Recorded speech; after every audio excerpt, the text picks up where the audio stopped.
Subcommittee on Energy and Environment will come to order. Today, the subcommittee will consider a committee print of the Grid Reliability and Infrastructure Defense Act, a committee print of the Homestar Energy Retrofit Act of 2010, and H.R. 4451, the Collinsville Renewable Energy Promotion Act, introduced by Representative Christopher Murphy. Pursuant to Rule 9, the chairman and ranking member will have 5 minutes each for opening statements, and any other subcommittee member who wishes to make an opening statement will have 3 minutes. The chair will now recognize himself for the purpose of making an opening statement. Today, we will have a triple feature legislative session. First up, securing our electricity grid is a cyber thriller that, if we do not address it now, could one day turn into a horror movie for America. The second feature is Homestar, which I think will go from an unheralded small budget program to help families upgrade their homes and create jobs to become the summer blockbuster our economy needs. For a postlude, we have a brief story of redemption and renewal for a small dam in rural New England. Let's start with Grid Reliability and Infrastructure Defense Act, or GRID Act for short. Right now, our electrical grid is vulnerable to threats from terrorists and hostile countries. Our adversaries have motive, intent, and capability to exploit these weaknesses. Every one of our nation's critical systems, water, healthcare, telecommunications, transportation, law enforcement, and financial services, depends on the grid. The commercially operated grid provides 99% of the electricity used to power our critical defense facilities.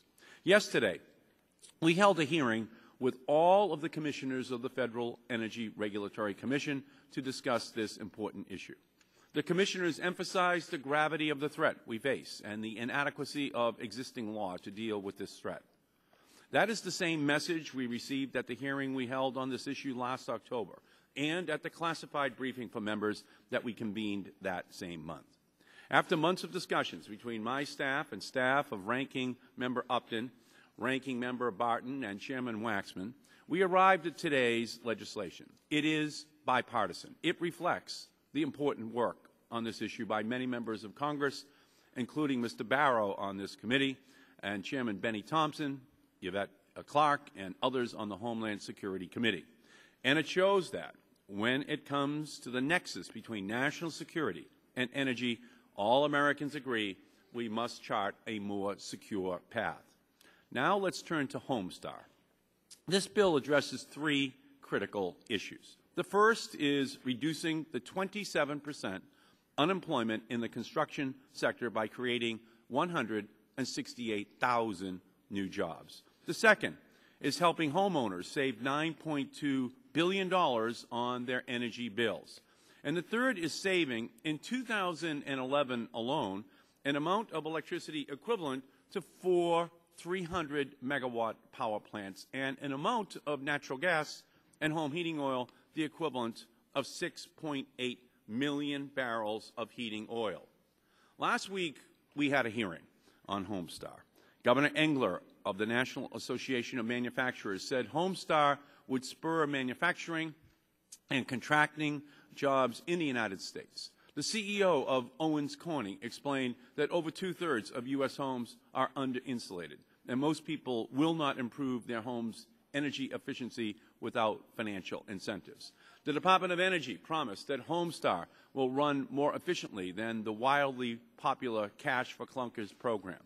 The CEO of Masco Home Services said Homestar will help make energy efficiency as glamorous as granite countertops. We also heard some concerns. Some of my colleagues expressed their aversion to home labeling. I want to clearly state that there are no labeling provisions in the Homestar legislation. We understand that outside stakeholders are working out their differences with regard to labeling. We are planning to continue working with concerned members to resolve these issues as we go forward. We also heard members' concerns about paying for Homestar. The legislation before this committee is an authorization only. We are here to discuss the policy, not the appropriation. The House will pay for this program before implementing it. But that question is not before this committee. And finally, we heard concerns that there is no cap on the cost of this program. In response to those concerns, I am introducing a manager's amendment that caps the program at $6 billion, consistent with language in the Senate. Today we have two bills of critical national importance before us. One will keep our families safe. One will help families save money.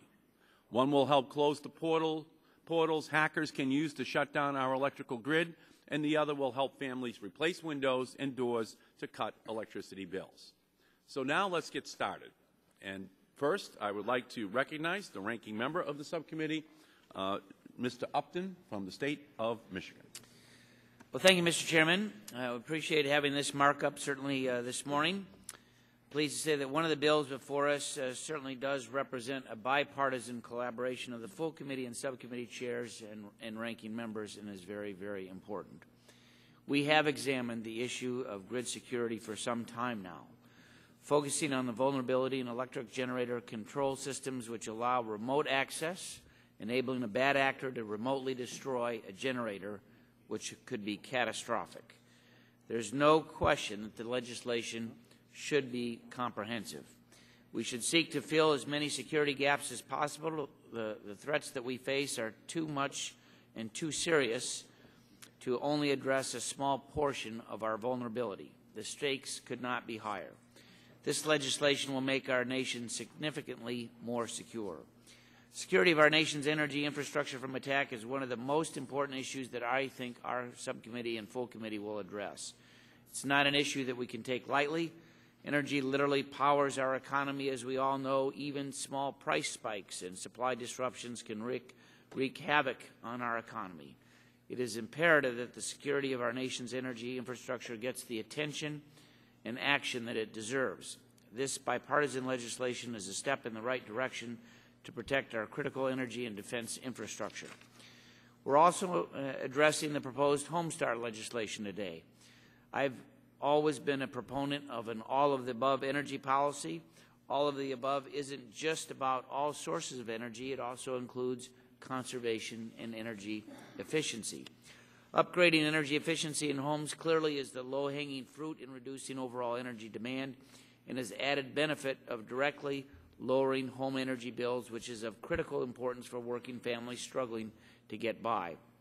I support energy efficiency, and there are bipartisan ways to create incentives for home energy efficiency upgrades, but I don't see this particular legislation as fitting that bill. The Homestar legislation we're addressing today does come with a price tag of $6 billion. And I do appreciate your whittling efforts, because the hearing that we had last week showed that it could be as much as $23 billion. So we've cut it down from 23 to 6, and that's a step in the right direction. But at a time of historic budget deficits and runaway spending, we have to continue to look at ways to cut spending. And with all due respect to the Department of Energy, they are not equipped to run a program of this magnitude. According to the GAO, only 9,100 out of a planned 593,000 homes were weatherized in 2009. In my home state of Michigan, 385 homes were weatherized in 2009 at a cost of $4 million. There's still another $240 million left unspent. Nationally, about $500 million in stimulus funds have been spent so far on weatherization. That's only 10% of the $5 billion that was set aside. Why throw billions on top of that? Clearly more money is not the issue. We should embrace the opportunity to fix some of the mistakes of the past. We owe it to our working families and the environment to get it right. And I yield back the balance of my time. The gentleman's time has expired. The chair recognizes the gentleman from California, the chairman of the full committee, Mr. Waxman. Thank you very much, Mr. Chairman. Today, the subcommittee considers three pieces of legislation to boost building energy efficiency, protect the electric grid, and encourage the development of sustainable hydroelectric power. The first piece of legislation is a bipartisan committee print to protect the electric grid from cyber, electromagnetic, weapon, and physical attacks, as well as from solar storms. And I would like to thank Mr. Barton and Mr. Upton for working with Mr. Markey on this legislation. Our staffs have worked closely together for 5 months to develop this committee print. They have had extensive discussions with interested stakeholders and agencies. It has been a good cooperative process that has produced good bipartisan legislation. I'd like to commend Mr. Barrow for his leadership on this issue. The bill he introduced last year serves as a starting point for this legislation. Chairman Thompson and the Homeland Security Committee also have worked very hard to educate members about the importance of protecting the grid from a range of threats and vulnerabilities. This bipartisan legislation will provide the Federal Energy Regulatory Commission with the authorities it needs to address imminent threats to the electric grid with emergency orders and longer-term grid vulnerabilities with standards written or approved by the Commission. This is an important national security and grid reliability issue. We've worked hard to strike a thoughtful balance between ensuring adequate protection for the grid and placing reasonable bounds on federal regulatory authority. And I encourage my colleagues to support this bipartisan legislation. The second piece of legislation, known as the Home Star, this legislation would achieve the dual goals of jump-starting jobs in our construction and manufacturing sectors while helping Americans make their homes more energy efficient. I'd like to commend Peter Welch for his hard work in pushing to make this legislation a reality. Homestar would establish a rebate program for the installation of energy-efficient home upgrades. These rebates would encourage homeowners to hire contractors to install new heating and air conditioning systems, insulate their homes, and replace drafty windows and doors. That creates jobs, saves consumers money, and cuts pollution. Homestar has the support of a remarkably broad coalition that ranges from your local contractor to environmentalists to window manufacturers to Washington, D.C. trade associations. Why do all these groups support Homestar? Because it is a common-sense program that's good for the country. As at last week's hearing, a number of members raised the question of how this program would be paid for. It's a good question, one that Congress will need to answer before this proposal becomes law. However, I want to remind all members that the job of this committee is to craft sound policy that can address the nation's problems. We may face these funding issues shortly, but fortunately they do not need to be answered during this markup. Instead, if we are successful with our work, we will then work in turn with other committees, other members, and the House leadership to explore how our program may be adequately funded. I urge all members to help us get to that point by supporting Homestar legislation. And finally, the third piece of legislation is a bill sponsored by a member of our committee, Chris Murphy of Connecticut.